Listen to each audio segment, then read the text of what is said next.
La vie économique. La vie économique, voilà, c'est le pan, je dirais, une des pierres angulaires finalement de la destinée d'une municipalité. La vie économique, aujourd'hui, on doit faire face à des défis. Il y a une situation voilà, qui est là, qui est comme on la connaît, c'est-à-dire beaucoup de commerces dans le bourg qui ont fermé, c'est-à-dire finalement une désertification, presque un fatalisme de se dire bah oui, bah, les commerces s'en vont au détriment, je dirais vers une zone commerciale, au détriment donc du bourg, mais finalement au détriment de la vie de la commune dans son ensemble. Donc sur cet aspect, on a 3 personnes qui vont travailler et qui ont déjà travaillé sur la question, en la personne donc de Laurent Brecheville, Joël Moreau et Aline Boucher. Laurent, je te laisse te présenter sur la question. Bonjour à tous, donc je m'appelle Laurent Brecheville. Je vais aller assez vite dans la présentation, je vais plutôt vous parler un petit peu de ce que je sais faire, puisque c'est de ça dont on parle aujourd'hui. J'ai aujourd'hui mes études, c'est un diplôme universitaire de technologie dans la gestion de l'énergie. Que j'ai mis en œuvre depuis 20 ans dans diverses structures, notamment dans la conception, réalisation de laiterie en France et à l'étranger pendant 7 ans, au sein d'un groupe national qui s'appelle ENGIE dans le milieu hospitalier et dans la défense. J'ai aussi monté une entreprise locale à la crèche qui s'appelle AZ Chauffage pendant 7 ans, en compétences aussi. J'ai pris la direction de la section tertiaire d'une entreprise de Parthenay qui s'appelle Spibatignolles, qui perdait 1 million d'euros et qui faisait 40 personnes quand je l'ai prise. Il m'a fallu 3 ans pour remettre tout ça à flot. Donc voilà, ça c'est pour mon vécu, on va dire, personnel, que je souhaite mettre au service de la commune. Donc tout ça, ça m'a amené à avoir des compétences, enfin j'espère que j'en ai encore un peu, sur notamment la gestion de projet, la gestion de budget important, qui se chiffre en millions d'euros, sur aussi la conception, la réalisation, pour prendre un cahier des charges et l'emmener au bout. Donc par rapport à ça, c'est par rapport à ma présentation, à mes objectifs. Je vais déjà laisser mes colistiers se présenter et je reprendrai peut-être la main à la fin pour vous reparler un peu plus en détail du projet économique.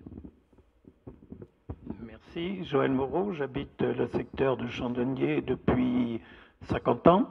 Je connais donc bien le problème, ses habitants. Et j'ai un parcours d'administratif pendant 10 ans dans une collectivité locale où je m'occupais de l'urbanisme. J'ai tout plaqué pour reprendre de l'artisanat pendant 25 ans. J'ai été élu à la municipalité de Chandonnier pendant 2 mandatures, donc je connais bien le secteur.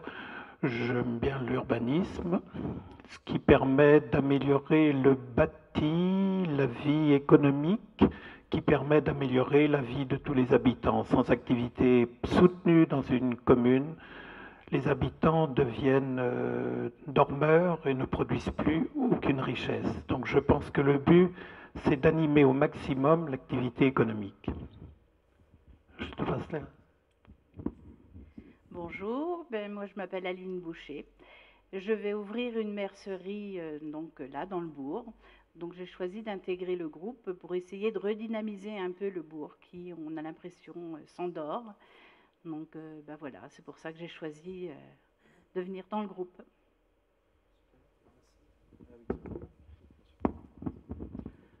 Donc, je ne vais pas trop rentrer dans les détails en fait, du projet économique, puisqu'il a déjà été discuté en réunion, qu'il est disponible sur le site internet.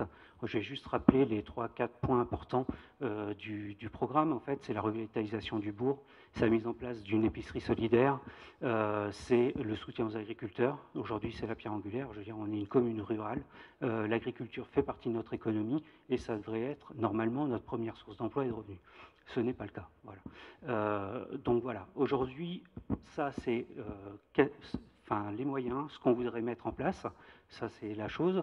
J'aimerais aborder moi ce développement économique par un changement un petit peu de paradigme. On a dit tout à l'heure qu'on observait une désertification du bourg, une concentration. Les situations monopolistiques n'ont jamais été source ni de réduction des coûts, ni de hausse de la qualité. Ça n'a jamais été comme ça. Donc moi, ce que je voudrais faire, c'est appliquer à l'économie, on va dire, locale, un concept qui n'est pas issu de l'économie, qui est issu de l'agriculture, puisque c'est le concept de permaculture. En permaculture, il y a un concept de base qui est qu'un élément remplit plusieurs fonctions, et plusieurs fonctions sont remplies par un élément. Donc ça veut dire qu'aujourd'hui, ça fait un système résilient. La nature était là avant nous, elle sera là après nous uniquement grâce à ce principe-là. C'est-à-dire qu'on peut enlever un élément et le reste continue toujours à fonctionner. Donc aujourd'hui, par exemple, en termes économiques, si on traduit ça à l'échelle d'une commune, avoir un boulanger, le jour où le boulanger il n'est pas là, ben, il n'y a pas de boulangerie. Voilà, c'est fini. Il est fermé, il est en vacances, on se déplace, on va à une autre commune. Quand il y a deux boulangeries dans la même commune, elles n'ont pas forcément le même créneau. Il y en a qui sont peut-être plutôt sur les farines anciennes, d'autres plutôt sur le pain industriel. Il y a des savoir-faire différents chez chaque boulanger. Ça a été le cas à Chandonnier, par exemple. On avait plusieurs boulangeries, chacun avait sa préférence. Ça va de soi, on préfère le pain d'un ou d'un autre. C'est-à-dire qu'il y a une accumulation de savoir-faire, une accumulation de richesse, puisque deux boulangeries, ça fait toujours plus de chiffre d'affaires qu'une seule boulangerie toute seule. Donc voilà, c'est rentrer dans ce cercle vertueux qui dit que plus on multiplie les commerces, plus on aura de ressources et de vie et de liens sociaux et de savoir-faire au sein de la commune. Une des objections qu'on pourrait nous dire, c'est qu'on est une petite commune. Bon, il n'y a pas de la place pour tout le monde. Moi, j'ai envie de dire non, c'est pas vrai. On voit qu'aujourd'hui, on a à peu près, en gros, 650 ménages. Le revenu moyen, c'est 2 500 € par ménage. Ça fait des revenus mensuels à peu près autour du 1,5 million pour la commune, de revenus des ménages. Hein. Le revenu de la grande surface, elle toute seule, aujourd'hui, c'est 1,5 million par mois. Donc, ça veut dire que Chandonnier rayonne beaucoup plus large que la commune. Donc on a matière à implanter des commerces, à faire de la résilience et à avoir un peu de concurrence au sein de la commune. Voilà. Bon, ben voilà, c'était en gros l'esprit que je voulais vous donner. C'est comme ça qu'on va travailler, qu'on va essayer de travailler. J'espère que c'est quelque chose qui vous parle. Voilà. Merci beaucoup, Laurent. Je termine sur la vie économique. Donc l'objectif premier, c'est, vous l'avez compris, la revitalisation du bourg par l'implantation de zones de commerce peut-être à loyer réduit. Il y a des associations aujourd'hui qui rayonnent, qui travaillent à implanter des commerces et qui s'engagent à les remplacer si le commerce n'a pas fonctionné.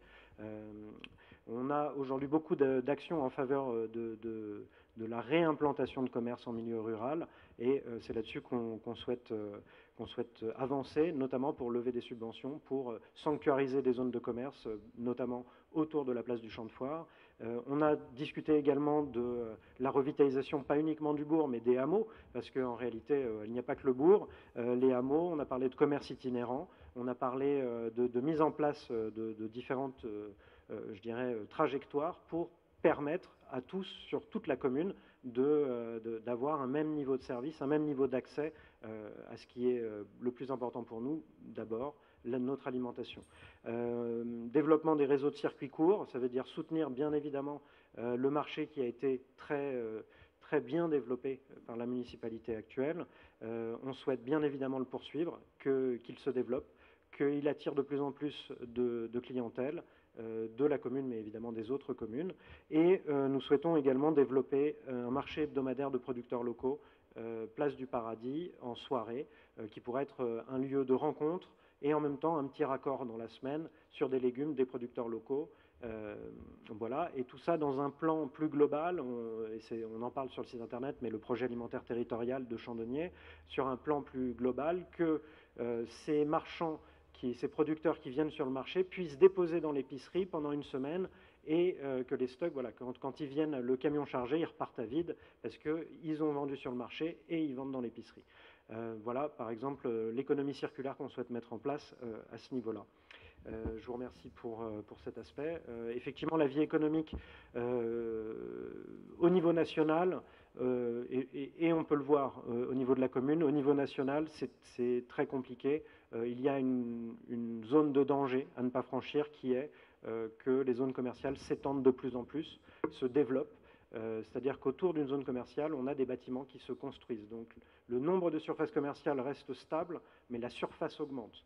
des bâtiments se construisent autour des pôles déjà acquis. On a pu le voir évidemment dans la zone du Super U, et que finalement il y a une concentration des services, une concentration de la vie économique, une concentration et une espèce de monopolisation de l'espace commercial contre lequel il faut, sinon lutter, du moins donner des alternatives. Donner des alternatives et permettre à ce que ces réseaux courts puissent se développer, que les producteurs locaux puissent... voilà.